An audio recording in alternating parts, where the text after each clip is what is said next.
here with Bill Correa, our Vice President for Marketing. And I want to welcome you to our webinar today, Compliant Approaches to Prospecting and Client Retention. It's going to give you good advice on acquiring leads and increasing your sales by the book.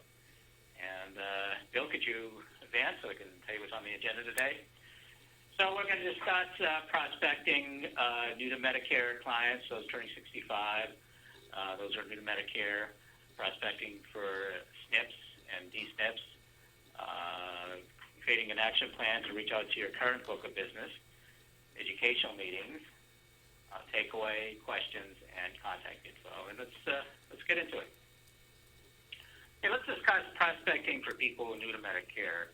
As many of you are aware, there's an enormous opportunity to sell to this demographic. I think the stat is 10,000 people a day are turning 65, and that's going to be the case for decades, I believe. So it's a huge market.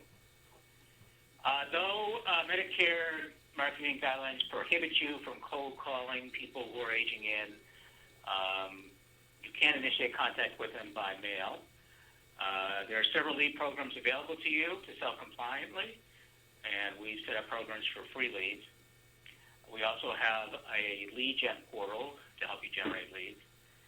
And this lead gen portal is helpful as well to assist you in prospecting leads for age, city, and income. And we also have a business reply card on it that's compliant that you're welcome to use. If you want to use a different business reply card, we can review yours for compliance. And the next slide, please. Prospecting.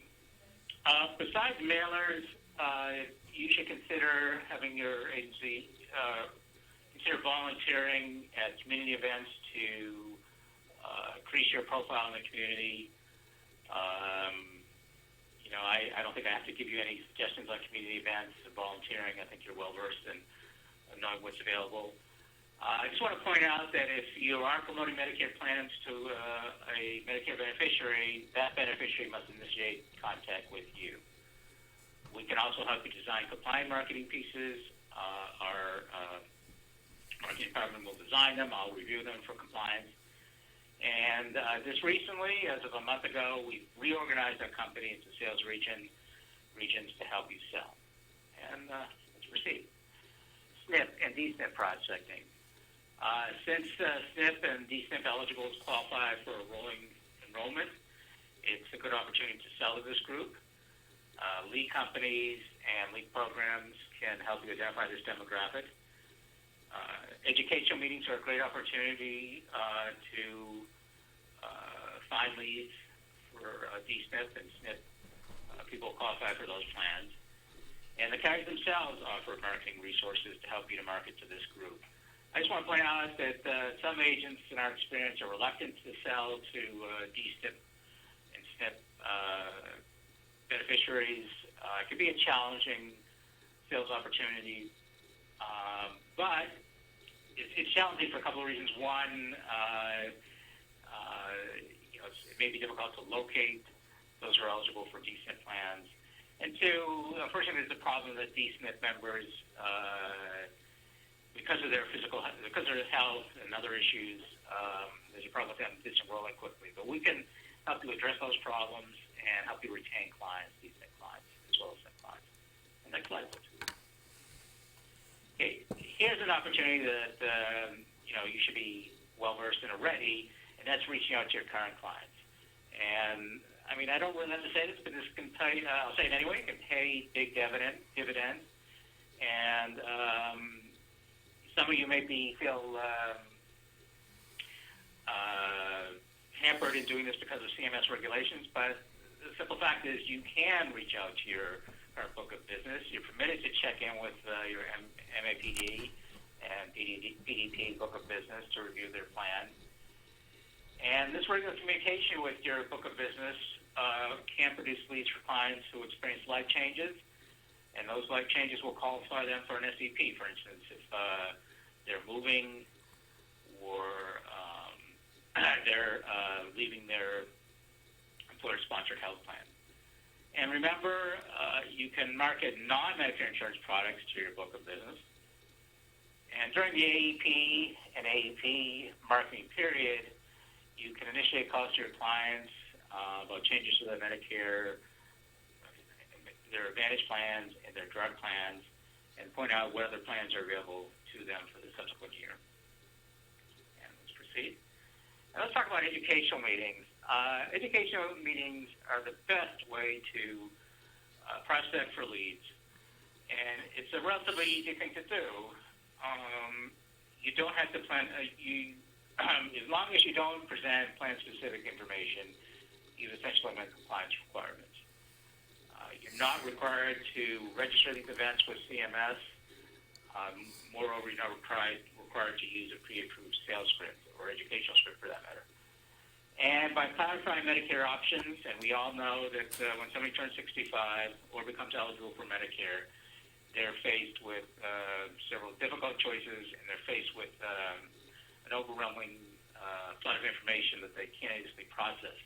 So if you can clarify, the basics of Medicare, the Part C, Part D, eligibility periods, you can win the hearts and minds of new and existing customers, and they could be customers for life, as well as bring in additional business through referrals. And let's proceed. Okay. And the takeaway from prospecting is that it's not as difficult as you might think. And I can understand that you would be fearful or anxious about marketing, given all the marketing guidelines already in existence. But like I said, it's not as difficult as you think, and there are many opportunities for you to increase sales. In addition, we have leads programs that can help you sell. And lastly, not only are you permitted to reach out to your current MAPD clients, but we encourage it. And at this point, I'll take any questions that we have. Bill, do we have any questions? Well, ladies and gentlemen, in terms of the questions that you have, you can submit those one of two ways. You can either submit them through the chat panel and direct those to be submitted to Neishloss and Fleming, or you can use the Q&A panel of the webinar, either one of which will get you a question to Ron. So I have a first question here coming in from Jim in Ohio. Jim is asking, Ron, you had talked about the lead portal, both about mailers or prospecting. Is that the same thing, or are there two different things available on the lead portal? Well, it's essentially for leads. That's a type of prospecting, but our lead portal it's like any other lead program. It will generate leads for you based on the variables that you set for, given zip code or zip codes, age, et cetera. And as a generation portal also includes, if you want to make use of it, is a business reply card. I have the next question here from Sandy in Virginia.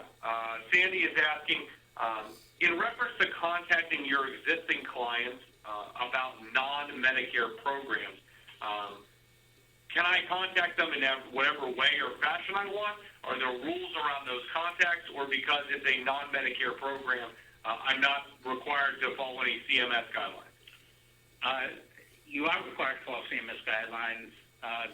There are guidelines, of course. You can't pester somebody or harass them about these products. The thing of it is, the compliance aspect is regulated by the states, and the compliance regulations are as stringent as the Medicare ones. So as far as media that you can use to reach out to them, you can use any type of media as well. You can call them, you can initiate contact, call, or mail them, or email them for that matter. And Sandy, this is Bill speaking. Just to kind of give some other information in addition to what Ron said, the prospecting rules that exist with Medicare Advantage and Medicare prescription drug plans were put in place based upon the fact that when there were no rules, there were abuses of those that were happening, and so that's why CMS had put those into place specifically for those products. But you can, just because someone has a Medicare Advantage plan with you doesn't change how you can approach that person for, other products. So just as the way in which you prospect for life insurance, you can certainly talk to your existing policyholders, about that in exactly the same fashion. Where you want to be very careful, though, and I have this conversation in the reverse with agents all the time, is them saying, well, if I can't cold call for Medicare Advantage, maybe I can cold call for life insurance, and then after I've already started talking to that person, then try to flip them over for a Medicare Advantage sale. That becomes a little bit problematic in that if there's ever a complaint that's generated on that person, CMS may ask the question, how did you come in contact with that person? So that may be an issue, but ultimately, I would tell you that if you have an existing policy holder, you can talk to them about just about anything that you like. Ron, at this point, I'm not seeing if there are any other questions. Again, if you have any questions for Ron concerning prospecting, I would go ahead and submit them through either the chat panel or the Q&A tab. Ron, any closing thoughts before we end the webinar session today? No, I mean, I'd be glad to answer any questions. Actually, my contact information is on the next slide. I mean, if something, question comes to mind, feel free to give me a call. I'll be glad to, review any prospecting or lead generation ideas that you have. Get you in touch with our sales team and our marketing team to help you build your book of business. But that's my telephone number and extension, and feel free to use it. Yeah, just a final thought for me here. One of the things that we really love about Ron is Ron is someone who talks about what you can do, and that's decidedly lacking, I think, in our industry from the compliance officers that are out there. Most of them are just telling you, don't do this, don't do that. Ron is very interested in trying to help you find ways to generate business in a compliant fashion. So many of our agents take advantage of Ron in terms of calling him, talking through strategies and scenarios with him, and allowing him to use his expertise to help you develop a compliant prospecting plan, compliant marketing programs, and compliant ways to do business. So please take advantage of that resource. It's kind of a singular resource in our business, and that's one of the reasons we're appreciative that we have Ron in his role. And with that, Ron, do you want to sign off? I think we're all done. Yeah, and I want to point out that we have another webinar in what is our monthly series of webinars, the Positively Compliant webinar series. And next month, we're going to discuss in-house compliant programs that some of you may be subject to.